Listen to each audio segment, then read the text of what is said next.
Saya di sini temennya teman-teman yang di sini di kandang. Nah, Yang nemenin dan iya, ngawasin. saya nemenin teman-teman di sini. Terus tadi saya sempat lihat di depan itu ada ini kandang lalat. Kalau boleh tahu itu lalat apa? Oke, jadi gini. Mereka bilangnya black shoulder fly. Black shoulder fly. Black shoulder fly. Istilahnya mereka bilang BSF. Kalau di bahasa ilmiahnya kalau mereka bilang. Jadi BSF ini sama seperti lalat ya. Lalat. Tapi memang beda dengan lalat yang biasa kita lihat. Ya. Jadi lalat-lalat ini dia tuh punya 5 fase. Dia punya 5 fase. Jadi ada telur, ada larva, terus dia punya prepupa, dia punya pupanya, baru jadi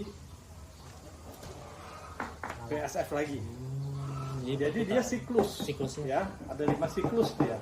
Nah, jadi kalau kita di sini istilahnya ini beternak BSF. Beternak BSF, beternak black shoulder fly. Nah, dia setelah dia kawin ya,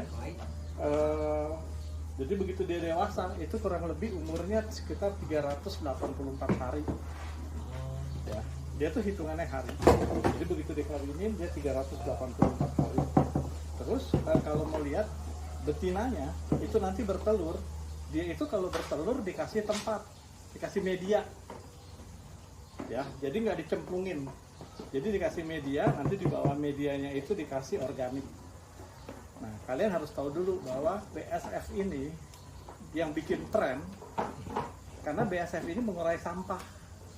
Peran BSF ini sendiri. Peran black shoulder fly ini sebetulnya mengurai sampah, khususnya sampah-sampah organik. Sampah organik. Ya, jadi kita tahu dulu benang merahnya bahwa BSF ini dia mengurai sampah. Nah, dari hasil yang dia urai ini, jadi dia punya makanannya organik. Ya. Nah, dari hasil organik ini, begitu dia udah telurnya menetas, mereka bilang yang kecil-kecil itu namanya baby maggot. Baby maggot. Ya, Itu kecil-kecil. umurnya berapa hari? Itu kurang lebih sekitar 14 hari ya, 14 hari dari baby maggot jadi maggot. Jadi maggot itu yang udah untuk dipakai, dia siap dipakai dibuat makanan unggas ikan ya, itu yang dipakai. Tapi kalau udah lebih dari harinya dia akan jadi prepupa. Prepupa itu nanti keluar jadi pupa, jadi lalat. Jadi lalat terus Ya, muter lagi dia kayak gitu siklus, lagi. gitu loh. Jadi dia tuh kalau konsumsi organik itu dia cepat banget dia makannya. Itu bisa sampai 25 miligram. Miligram dia bisa makan satu larva ya. Satu larva tuh bisa 25 miligram. Kalian bisa bayangin 25 miligram. Kalau larvanya ada ribuan, sudah terkonversi berapa banyak organiknya. Gitu. Jadi dia tuh dari telur itu menetas, langsung dikasih organik, dikasih makan. Kurang lebih 14 hari sampai 20 hari. Nah, dia akan jadi maggot. Nah, itu akan kebagi. Ada maggot ya, yang kita pakai buat ayam. Kalau dia warnanya udah hitam, kalian udah pernah lihat dia warnanya hitam? Udah pernah kemarin ya? Iya. Nah, dia warnanya hitam, dia jadi prepupa dan akan jadi pupa. Ini yang pupa ini yang dimasukin ke dalam. Iya. Nah, jadi lalatnya jadi BSF.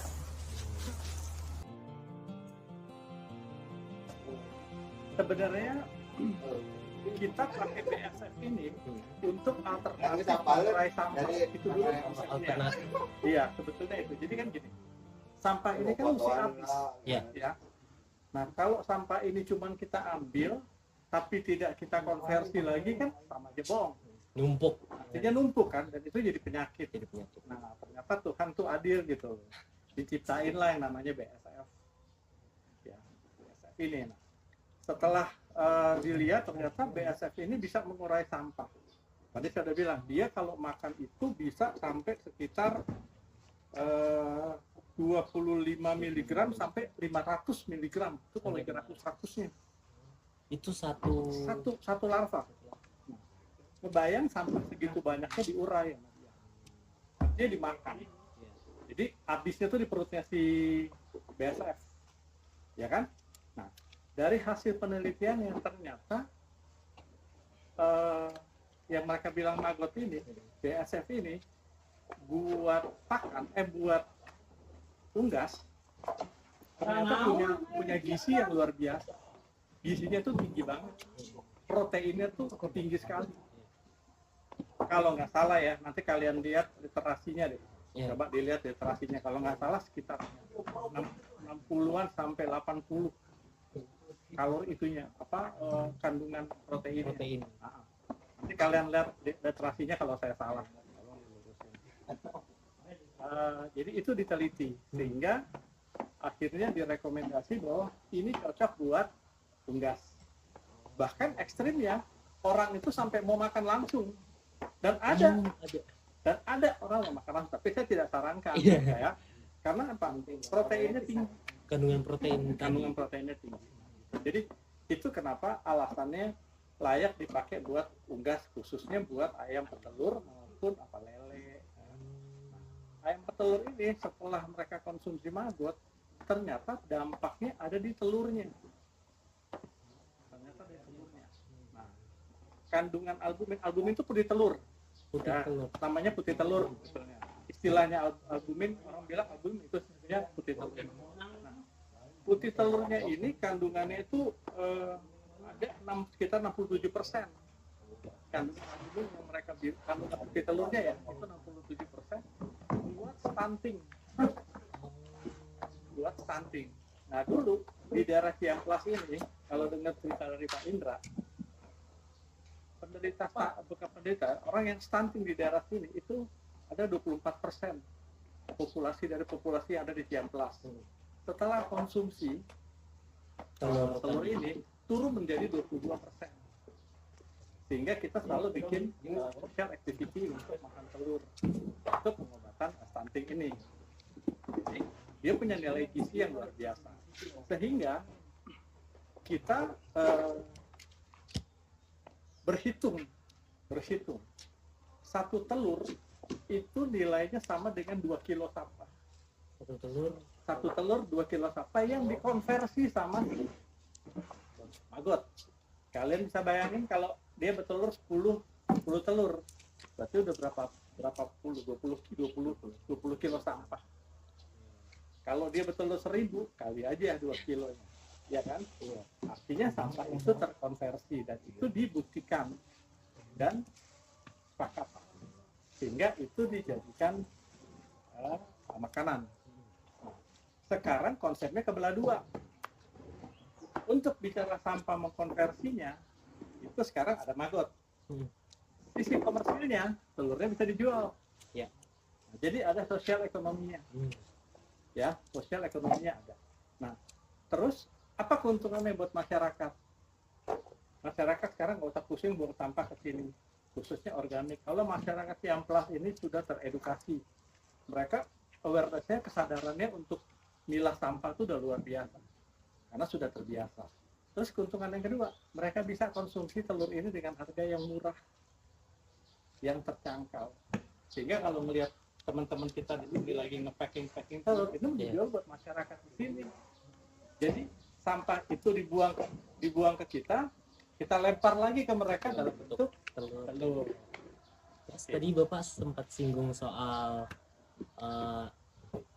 telur yang ayamnya tuh makan maggot sebagai pakannya. Terus dengan kondisi protein maggot yang tinggi. Nah, itu kalau metode beternaknya tuh kayak gimana, Pak? Soalnya dari yang saya dengar tuh itu kan lumayan krusial ya. Krusialnya gimana? Maksudnya dengan gizi yang baik seperti itu kayak perlu metode beternak yang baik. Sebetulnya dan efektif. Simple ya. Itu tinggal nyampur, kasih dia makan, ayamnya kenyang, dikasih gizi, dia bertelur. Sederhana. Nah, problemnya kan kita ini hidup di alam yang penuh dengan sampah. Iya. Jadi nggak sulit sebetulnya nyarinya. Tapi kalau nanti kalian berpikir inovasinya, kalian mau berinovasi, gue pengen bawa ini ke rumah gue nih, kita bisnis. Nah, itu ada tapinya. Kalian harus mikir lingkungannya. Karena ini kan bau. Iya kan? Iya. Jangan sampai kalian bawa organik ini ke rumah kalian diprotes. Jadi ada SOP-nya sebenarnya. Kalau kita kan di sini jauh dari penduduk, Iya. kalian di depan kan nggak kecium. Tapi kalau ke sini kan baru kecium. Gitu. Jadi sebenarnya budidaya maggot ini orang-orang yang belajar itu pun dari sini sebenarnya. Awalnya dari sini. Nah, mereka setelah mereka belajar, mereka pintar, mereka keluar, mereka mulai ngolah. Jualnya kemana? Ya, jualnya ke sini. Karena maggot ini kan belum populer, Iya, belum. ya kan? Mungkin nanti setelah kalian viral, mungkin akan ngetren, ya kan? Tapi kan untuk ngolahnya juga butuh proses. Jadi kalau tadi kita balik lagi ke persoalan tadi soal maggot tadi, ini memang buat mengurai sampah. Nah, kenapa kita ternak? Biar kita itu ada perputarannya. Kita ternak, kita ambil maggotnya buat makan ayam, yang udah jadi pre-pupa sama pupanya kita masukin lagi di kandang, dia kawin. Itu siklusnya, kurang lebih siklusnya seperti itu. Jadi maggot kasih makan, sisanya jadi pupa. Tapi intinya benang merahnya yang tadi saya bilang, ini buat ngurai sampah. Jadi kalau dari bening saguling tarik sampah itu kalau misalnya belum terpilah, nah itu akan dipilah, yang organik disendiriin, yang plastik itu disendiriin, nanti akan diolah jadi biji plastik yang sekarang pabriknya lagi dibangun. Iya. Oke. Itu jadi paving block. Iya. Jadi sebenarnya konsepnya bening saguling ini sebetulnya edukasi dan penelitian. Kita ini bukan komersil. Makanya ada yayasan.